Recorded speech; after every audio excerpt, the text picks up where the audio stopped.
புதுச்சேரியில் கத்தி முனையில் தம்பதியினரை மிரட்டி 20 சவரன் தங்க நகைகளை மர்ம நபர்கள் கொள்ளையடித்து சென்ற சம்பவம் பரபரப்பை ஏற்படுத்தியுள்ளது.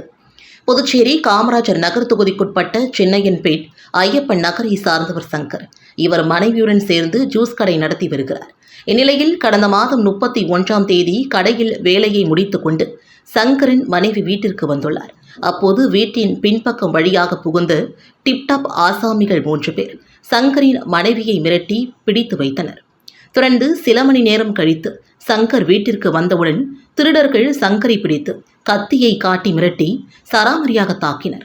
பின்னர் வீட்டிலிருந்து 20 சவரன் தங்க நகை, ஒரு ஐபோன் மற்றும் சிசிடிவி காட்சிகள் அடங்கிய டிவிஆர் ஆகியவற்றை திருடிக் கொண்டு அங்கிருந்து சென்றனர். இது தொடர்பாக சங்கர் அளித்த புகாரின் அடிப்படையில் கோரிமேடு போலீசார் வழக்கு பதிவு செய்து மர்ம கும்பலை தீவிரமாக தேடி வருகின்றனர். காரைக்காலில் சாராய வியாபாரி முதல்வர் மற்றும் சட்டமன்ற உறுப்பினர் பெயரை கூறி போலீசாரை மிரட்டிய வீடியோ சமூக வலைதளங்களில் பரவி வருகிறது. காரைக்கால் மாவட்டத்தில் கஞ்சா விற்பனை உள்ளிட்ட சட்டவிரோத செயல்களில் ஈடுபட்டுள்ள ரவுடிகளின் நடமாட்டங்களை கண்காணிக்கும் வகையில் போலீஸ் சார்பில் ஆபரேஷன் திரிசூலம் துவங்கப்பட்டுள்ளது. இதனைத் தொடர்ந்து குற்றவாளிகள் மற்றும் ரவுடிகள் வீடுகளில் போலீசார் சோதனை மேற்கொண்டு வருகின்றனர். இந்நிலையில் கோட்டிச்சேரி வரிச்சிக்குடி பகுதியில் எஸ்பி பாலச்சந்தர் தலைமையில் சாராய வியாபாரி பாம் ராஜாவை போலீசார் விசாரணைக்கு அழைக்க முயன்றனர். அப்போது அவர் முதல்வர் மற்றும் ஆளும் கட்சியின் சட்டமன்ற உறுப்பினர் பெயரை கூறி போலீசாரை மிரட்டியுள்ளார். மேலும் அவர் அந்த தொகுதி சட்டமன்ற உறுப்பினரை அழைத்தால்தான் வருவேன் என்றும் கூறியுள்ளார். இந்நிலையில் போலீசார் பாம் ராஜாவிடம் பேச்சுவார்த்தை நடத்தி காவல் நிலையம் அழைத்து சென்றனர். இதனையடுத்து அரசு அதிகாரியை பணி செய்ய விடாமல் தடுத்ததாக அவர் மீது வழக்கு பதிவு செய்து கைது செய்தனர். இந்த வீடியோ சமூக வலைதளங்களில் வைரலாகி வருகிறது. புதுச்சேரியில் 5 பேரிடம் 86,000 ரூபாய் மோசடி செய்த குற்றவாளிகளை சைபர் கிரைம் போலீசார் தேடி வருகின்றனர். அரியங்குப்பத்தை சார்ந்தவர் ராஜேஷ். இவர் பழைய மொபைல் போன் வாங்குவதற்கு இணையதளத்தில் தேடியிருக்கிறார். இதில் பயன்படுத்திய ஐபோன் விற்பனைக்கு உள்ளதாக வந்த விளம்பரத்தை நம்பி அந்த நபரை தொடர்பு கொண்டு அவர் 30,000 அனுப்பி ஏமாந்தார். தவளக்குப்பத்தை சார்ந்தவர் கிள்ளிவளவன். இவரை தொடர்பு கொண்ட நபர் குறைந்த வட்டிக்கு பணம் தருவதாக பேசினார். முன்பணம் அனுப்ப வேண்டும் என்று கூறியதை நம்பி 31,000 ரூபாய் அனுப்பி ஏமாந்திருக்கிறார். அதேபோல லாஸ்பேட்டையை சார்ந்தவர் சாமிக்கண்ணு 15,000, கருவாடிக்குப்பம் கமல்ராஜ் 3,700, நெல்லித்தோப்பு ராஜசேகரன் 6,300 என அனுப்பி ஏமாந்திருக்கின்றனர். இதுகுறித்து 5 பேர் கொடுத்து புகார்களின் அடிப்படையில் சைபர் கிரைம் போலீசார் வழக்கு பதிவு செய்து மோசடி கும்பலை தேடி வருகின்றனர்.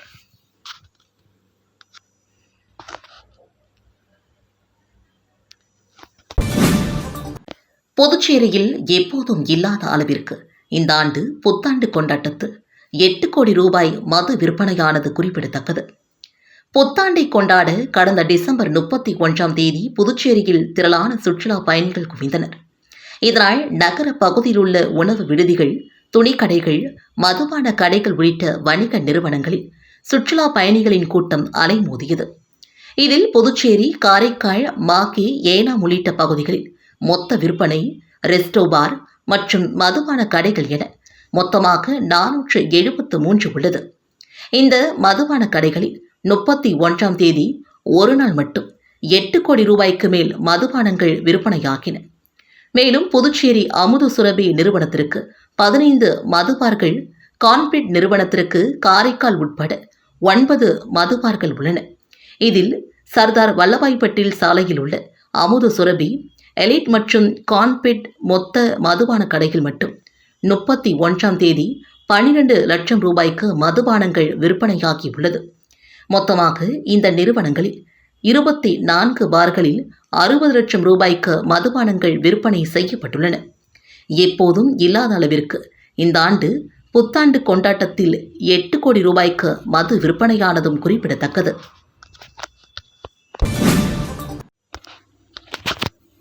புத்தாண்டு தினத்தில் ஆண் குழந்தைகளை விட பெண் குழந்தைகள் புதுச்சேரி அரசு மகளிர் மற்றும் குழந்தைகள் மருத்துவமனையில் பிறந்துள்ளது. புத்தாண்டு ஜனவரி 1ஆம் தேதி நள்ளிரவு 12 மணி முதல் அடுத்த 24 மணி நேரத்தில் புதுச்சேரி அரசு மகளிர் மற்றும் குழந்தைகள் மருத்துவமனையில் 10 பெண் குழந்தைகள், 9 ஆண் குழந்தைகள் உட்பட 19 குழந்தைகள் பிறந்தன. இதில் 10 குழந்தைகள் சுகப்பிரசவமாகவும் 9 குழந்தைகள் அறுவை சிகிச்சையிலும் பிறந்தனர். மேலும் ஜிப்மர் மற்றும் புதுச்சேரியில் உள்ள தனியார் மருத்துவமனைகளிலும் குழந்தைகள் பிறந்திருக்கின்றன. அதே நேரத்தில் புதுச்சேரி இந்திரா காந்தி அரசு மருத்துவமனையில் 24 பேர் சாலை விபத்தில் காயமடைந்து அனுமதிக்கப்பட்டனர். 26 பேர் சண்டையில் காயமடைந்து அனுமதிக்கப்பட்டதும் குறிப்பிடத்தக்கது. பாண்டிச்சேரி சிவில் என்ஜினியர்ஸ் அசோசியேஷன் சார்பில் 5 நாட்கள் நடைபெறும் கட்டுமான பொருட்கள் கண்காட்சியை முதலமைச்சர் ரங்கசாமி துவக்கி வைத்தார். பாண்டிச்சேரி சிவில் என்ஜினியர் அசோசியேஷன் சார்பில் 5 நாட்கள் நடைபெறும் கட்டுமான பொருட்கள் கண்காட்சியின் துவக்க விழா புதுச்சேரி கடலூர் சாலையில் உள்ள அந்தோணிகர் மஹாலில் இன்று நடைபெற்றது. கண்காட்சி ஒருங்கிணைப்பாளர் குழுவின் தலைவர் அண்ணாமலை மற்றும் பாண்டிச்சேரி சிவில் என்ஜினியர்ஸ் அசோசியேஷன் தலைவர் சுரேஷ் ஆகியோர் தலைமையில் நடைபெற்ற இந்த விழாவில் சிறப்பு விருந்தினராக முதலமைச்சர் ரங்கசாமி, அமைச்சர் லட்சுமி நாராயணன் ஆகியோர் கலந்து கொண்டு குத்துவிளக்கு ஏற்றி கண்காட்சியை தொடங்கி வைத்தனர். இதில் நாடு முழுவதும் உள்ள பல்வேறு நிறுவனங்களின் மூலமாக அரங்குகள் அமைக்கப்பட்டுள்ளன. இந்நிகழ்ச்சியில் புதுச்சேரி மற்றும் தமிழகத்தை சார்ந்த சிவில் என்ஜினியர்ஸ் அசோசியேஷன் தலைவர்கள் மற்றும் உறுப்பினர்கள் கலந்து கொண்டனர். 5 நாட்கள் நடைபெறும் கட்டுமான பொருட்கள் கண்காட்சியில் பொதுமக்கள் பங்கேற்று பயன்பெறுமாறு ஒருங்கிணைப்பு குழு அழைப்பு விடுத்துள்ளது. மரணக்குழியாக மாறி வாகன ஓட்டிகளை அச்சுறுத்தி வரும் ஈசிஆர் சாலையை போர்க்கால அடிப்படையில் சீரமைக்க வேண்டும் என்று கோரிக்கை குரல் எழுந்துள்ளது. புதுச்சேரியில் பெஞ்சல் புயல் காரணமாக பெய்த கனமழையால் நகரம் மற்றும் நகரின் வெளிப்புற சாலைகள் ஆங்காங்கே சேதமடைந்து குண்டும் குழியுமாக மாறியுள்ளது. குறிப்பாக கருவாடிக்குப்பம் சிவாஜி சிலை முதல் கொக்கு பார்க் வரை ஈசிஆர் சாலை மோசமான நிலையில் உள்ளது. பல இடங்களில் மெகா சைஸ் பள்ளம் உருவாகியுள்ளது. தினம்தோறும் ஆயிரக்கணக்கான வாகனங்கள் செல்லும் ஈசிஆரில் ஜல்லிகள் பெயர்ந்து சாலை பல்லாங்குழி போல காட்சியளிக்கின்றன. இந்த பள்ளங்களில் இருசக்கர வாகன ஓட்டிகள் தவறி விழுந்து விபத்தில் சிக்கி வருகின்றனர். ஜல்லிகள் பெயர்ந்து கிடப்பதால் கனரக வாகனங்கள் செல்லும் போது புழுதி புயல் வீசுகிறது. மெகா பள்ளம் உள்ள இடத்தில் மின்விளக்குகளும் எரியவில்லை. இதனால் இரவில் பள்ளம் இருப்பது தெரியாமல் வாகன ஓட்டிகள் தடுமாறி விழுந்து தினமும் அடிபட்டு செல்கின்றனர். மரண குழியாக மாறிவரும் ஈசிஆரில் பெரிய விபத்து நடந்து உயிரிழப்பு ஏற்படும் முன் பொதுப்பணித்துறையினர் மரண குழிகளை மூட நடவடிக்கை எடுக்க வேண்டும் என்று கோரிக்கை குரல் எழுந்துள்ளது. புதுச்சேரியில் கட்டாயம் ஹெல்மெட் உத்தரவு காரணமாக சாலையோரங்களில் ஹெல்மெட் விற்பனை அதிகரித்துள்ளது. புதுச்சேரியில் வருகின்ற 12ஆம் தேதி முதல் இருசக்கர வாகன ஓட்டிகள் கட்டாயம் ஹெல்மெட் அணிய வேண்டும் என்று அறிவிக்கப்பட்டுள்ளது. மேலும் ஹெல்மெட் அணிய தவறினால் ரூபாய் 1000 அபராதம் விதிக்கப்படும் என்றும் தெரிவிக்கப்பட்டுள்ளது. இதையொட்டி போக்குவரத்து போலீசார் பள்ளி கல்லூரிகளில் பல்வேறு விழிப்புணர்வு நிகழ்ச்சிகளை மேற்கொண்டு வருகின்றனர். இதற்கிடையே கட்டாய ஹெல்மெட் அணிய வேண்டும் என்ற அறிவிப்பு காரணமாக புதுச்சேரியில் ஹெல்மெட் விற்பனை சூடுபிடிக்க துவங்கியுள்ளது. இதனால் சாலையின் முக்கிய சாலை ஓரங்களில் ஹெல்மெட் விற்பனை அதிகரித்துள்ளது. அங்கு ரூபாய் 500 முதல் 1000 வரையிலான பல்வேறு விதங்களில் பல வசதிகளுடன் கூடிய ஹெல்மெட்டுகள் விற்பனை செய்யப்பட்டு வருகின்றன. காரைக்காலில் கார்னிவல் திருவிழாவையொட்டி மலர், காய் மற்றும் கனி கண்காட்சி போட்டியில் பங்கேற்க பொதுமக்களுக்கு வேளாண் துறை அழைப்பு விடுத்துள்ளது. காரைக்கால் மாவட்ட நிர்வாகம் மற்றும் வேளாண் மற்றும் விவசாயிகள் நலத்துறை இணைந்து வருகின்ற 14ஆம் தேதி முதல் 17ஆம் தேதி வரை காரைக்காலில் மலர், காய் மற்றும் கனி கண்காட்சி நடைபெறுகிறது. இதில் ஒரு அங்கமாக வேளாண் துறை சார்பில் வீட்டுத் தோட்டம், மாடி தோட்டம், நிறுவன தோட்டம், பூந்தொட்டி சேகரிப்பு, தானியம், காய் மற்றும் கனிகளை கொண்டு படிமம் அதாவது கார்விங் தயாரித்தல் மற்றும் மூலிகை செடிகள் சேகரிப்பு உட்பட பல பிரிவுகளில் போட்டிகள் நடைபெறுகிறது. இப்போட்டியில் அதிகபட்ச பரிசுகளை பெறுவோருக்கு மலர் ராஜா மற்றும் மலர் ராணி விருதுகள் வழங்க ஏற்பாடு செய்யப்பட்டுள்ளது. இப்போட்டிகளில் கலந்து கொள்ள ஆர்வமுள்ளவர்கள் 3ஆம் தேதி மதியம் 3 மணி முதல் 12ஆம் தேதிக்குள் வேளாண் துறையை அணுகி தங்கள் பெயரை பதிவு செய்து கொள்ளலாம் என்றும் குறிப்பிடப்பட்டுள்ளது. புதுச்சேரி மாநில முன்னாள் அமைச்சர் VMC சிவக்குமார் 8ஆம் ஆண்டு நினைவு தினம் இன்று அனுசரிக்கப்பட்டது.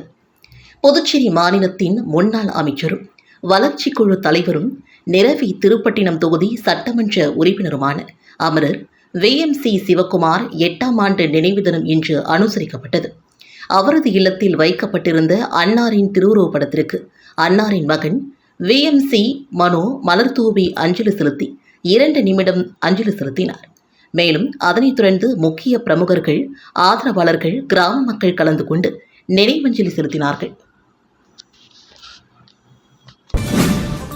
ஆதி திராவிடர்களுக்கு வேட்டி சேலைக்கு பதிலாக பணமாக தர வேண்டும் என்று புதுச்சேரி மக்கள் முன்னேற்றக் கழக தலைவர் ராமதாஸ் வலியுறுத்தியுள்ளார்.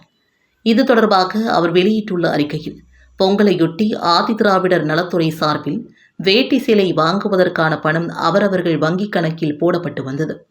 ஆனால் இந்த ஆண்டு பணத்திற்கு பதிலாக வேட்டி சேலை வழங்கப்படுகிறது. இப்படி நடந்தால் தரமற்ற வேட்டி சேலைதான் கொடுக்கப்படும். ஏனெனில் அரசு இதற்காக செலவிடும் தொகையில் பாதிக்கு மேல் கமிஷனாக சென்றுவிடும். மீதியுள்ள பணத்தில் கணக்கு காட்டுவதற்காக வேட்டி சேலை தரப்படும். இதை மக்கள் விரும்பவில்லை. அது பொதுநலனுக்கு எதிரானது. எனவே அரசு சென்ற ஆண்டு இத்திட்டத்திற்கு ஒதுக்கிய நிதியில் 10% உயர்த்தி அதனை ஒவ்வொரு குடும்பத்தின் கணக்கிலும் செலுத்த வேண்டும். இத்துறை செயல்படுத்தும் எந்த திட்டமும் திருப்திகரமாக இல்லை. இதை பற்றிய விரிவான அறிக்கையை விரைவில் ஆளுநரிடம் சமர்ப்பிக்கப்படும் என்றும் குறிப்பிடப்பட்டுள்ளது. சுதந்திர போராட்ட வீர இடும்பன் செட்டியாரின் நினைவு தினத்தையொட்டி மாணவ மாணவிகளுக்கு எழுதுகோள், நோட்டு புத்தகம் உள்ளிட்ட பள்ளி உபகரணங்களை காங்கிரஸ் கட்சியின் முன்னாள் தலைவர் AV சுப்பிரமணியன் வழங்கினார். காரைக்கால் மேடு மீனவ கிராமத்தில் சுதந்திர போராட்ட வீரர் இடும்பன் செட்டியாரின் 25ஆம் ஆண்டு நினைவு தினம் அனுசரிக்கப்பட்டது. இதனையொட்டி அரசு பள்ளியில் உள்ள 500க்கும் மேற்பட்ட மாணவர்களுக்கு காரைக்கால் மாவட்ட இந்திய தேசிய காங்கிரஸ் கட்சியின் சார்பில் இலவச நோட்டு புத்தகங்கள் வழங்கப்பட்டது. இதனை காங்கிரஸ் கட்சியின் முன்னாள் தலைவர் AV சுப்பிரமணியன் மாணவ மாணவிகளுக்கு வழங்கினார். இந்நிகழ்ச்சியில் காரைக்கால் மாவட்ட காங்கிரஸ் கட்சியின் மாவட்ட தலைவர் சந்திரமோகன், மாநில துணைத் தலைவர் பஷீர், இளைஞர் காங்கிரஸ் தலைவர் ரஞ்சித், வடக்கு வட்டார காங்கிரஸ் தலைவர் சுப்பையன் உள்ளிட்ட காங்கிரஸ் பொறுப்பாளர்கள், கட்சியினர் மற்றும் காரைக்கால் மேடு மீனவ பஞ்சாயத்தாளர்கள், பள்ளியின் ஆசிரியர்கள் கலந்து கொண்டனர். புதுச்சேரி மேற்கு மாநில அமமுக சார்பில் புதுச்சேரி தனியார் ஹோட்டலில் ஆலோசனை கூட்டம் மற்றும் ஆய்வுக் கூட்டம் நடைபெற்றது. புதுச்சேரி மேற்கு மாநில அம்மா மக்கள் முன்னேற்றக் கழகம் சார்பில் புதுச்சேரி தனியார் ஹோட்டலில் அமமுக கழக பொதுச் செயலாளர் TTV தினகரன் வழிகாட்டுதலின்படி ஆலோசனை கூட்டம் மற்றும் ஆய்வுக் கூட்டம் நடைபெற்றது. நடைபெற்ற ஆலோசனை கூட்டத்திற்கு கழக துணை பொதுச் செயலாளர் ரங்கசாமி தலைமை தாங்கினார். மேற்கு மாநில அம்மா மக்கள் முன்னேற்றக் கழக மாநில செயலாளர் ST சேகர் ஏற்பாட்டில் ஆலோசனை கூட்டம் நடைபெற்றது. நடைபெற்ற ஆலோசனை கூட்டத்தில் கட்சி வளர்ச்சி குறித்தும் நிர்வாகிகளிடையே கலந்தாய்வு கூட்டம் நடைபெற்றது. இதில் கட்சி வளர்ச்சி பணிகள் குறித்து முக்கிய முடிவுகள் எடுக்கப்பட்டது. நிகழ்ச்சியில் அமைப்பு செயலாளர் ஆறுமுகம், அவைத்தலைவர் வீரப்பன், ரகுபதி, இணை செயலாளர் காமாட்சி, மாநில பொருளாளர் கணேசன், மாநில துணை செயலாளர்கள் முனியன், கலைவாணி, தொகுதியின் செயலாளர்கள் செந்தில், கலியமூர்த்தி, கண்ணதாசன், இப்ராஹிம், முருகன், தனசேகரன், அணி செயலாளர்கள் ஜான்சன், சிலம்பரசன், காண்டீபன், இளையராஜா, முருகன், சக்திவேல், சிவகுமார், நிர்வாகிகள் ஜில்பர்ட், ராஜவேல், கார்த்திக், பரசுராமன், ஆறுமுகம், அண்ணாமலை, எல்லப்பன், தமிழ் செல்வன் மற்றும் கட்சி நிர்வாகிகள் திரளாக கலந்து கொண்டனர். கெங்காரம்பாளையம் டோல்கேட் அலுவலகத்தை விழுப்புரம் மாவட்ட அனைத்து விவசாயிகள் சங்கம் மற்றும் விவசாயிகள் ஒருங்கிணைப்பு குழு முற்றுகை போராட்டம் நடைபெற்றது.